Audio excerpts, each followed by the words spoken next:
दिल्ली सरकार द्वारा करावल नगर विधानसभा क्षेत्र में लगभग 150 करोड़ की लागत से विभिन्न विकास कार्यों का शिलान्यास किया गया। इस अवसर पर मुख्यमंत्री सहित कई जनप्रतिनिधि एवं स्थानीय नागरिक बड़ी संख्या में उपस्थित रहे। सरकार ने बताया, इन विकास परियोजनाओं का उद्देश्य क्षेत्र की आधारभूत सुविधाओं को मजबूत करना, नागरिकों को बेहतर सड़क, सीवर, जल निकासी तथा अन्य सार्वजनिक सुविधाएं उपलब्ध कराना है। लंबे समय से लंबित विकास कार्यों को गति देने के लिए पहल की गई है। कार्यक्रम को संबोधित करते हुए मुख्यमंत्री ने कहा कि दिल्ली सरकार राजधानी के सभी क्षेत्रों में समान विकास सुनिश्चित करने के लिए प्रतिबद्ध है।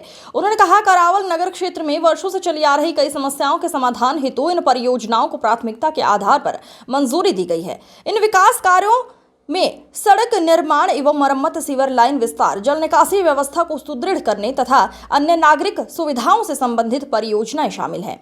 सरकार का दावा है, इन योजनाओं के पूरा होने से क्षेत्र के लाखों लोगों को प्रत्यक्ष लाभ मिलेगा और स्थानीय स्तर पर रोजगार के अवसर भी बढ़ेंगे। हाल ही में करावल नगर क्षेत्र के लिए लगभग 138 करोड़ की सीवर अवसंरचना परियोजना की भी घोषणा की गई है, जिसका उद्देश्य लंबे समय से चली आ रही सीवरेज संबंधी समस्याओं का समाधान करना है। स्थानीय निवासियों ने विकास कार्यों के शिलान्यास का स्वागत करते हुए उम्मीद जताई है, परियोजनाओं निर्धारित समय सीमा में पूरा होंगी और क्षेत्र के विकास को नई दिशा मिलेगी। और मुझे खुशी है आदरणीय प्रधानमंत्री मोदी जी जो दिल्ली के लिए हमेशा तत्पर रहते हैं।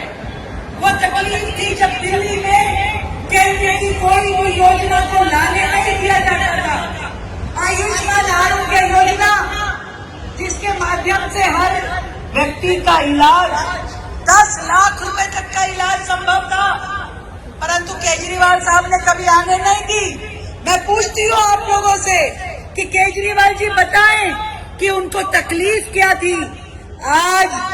आज दिल्ली में 50,000 से ज्यादा लोगों ने एक ही साल में आयुष्मान योजना का लाभ उठाया है।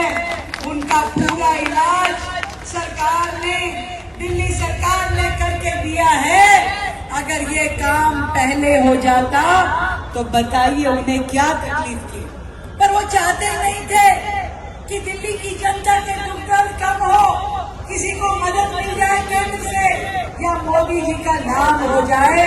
इसलिए वो दिल्ली के लोगों को डराते रहते थे, बीजेपी आ जाएगी तो ये हो जाएगा, वो हो जाएगा। कभी दिल्ली की जनता को उन्होंने सुख चैन से बैठना नहीं दिया। और आज भी मैं बता रही हूँ, ये जो ओजोन की बात कर करके जिस तरीके से इन्होंने 10 साल में मामला उलझाया है, लटकाया है, भटकाया है, जिसके कारण से आज आम जनता परेशान है, डर के साए में जी रही है, ये सब उनकी कारस्तानी है। सही समय पे यदि सही कार्रवाई की होती, कोर्ट के सामने जवाब दिए होते, तो आज हमें ये परेशानी नहीं झेलनी पड़ती। पर मैं आज पूरे यमुना पार की जनता से कहना चाहती हूँ, ये दिल्ली सरकार, ये मुख्यमंत्री रेखा गुप्ता एक यमुना पार के निवासी के साथ है, इस ओजोन के नागरिक के साथ है। आपका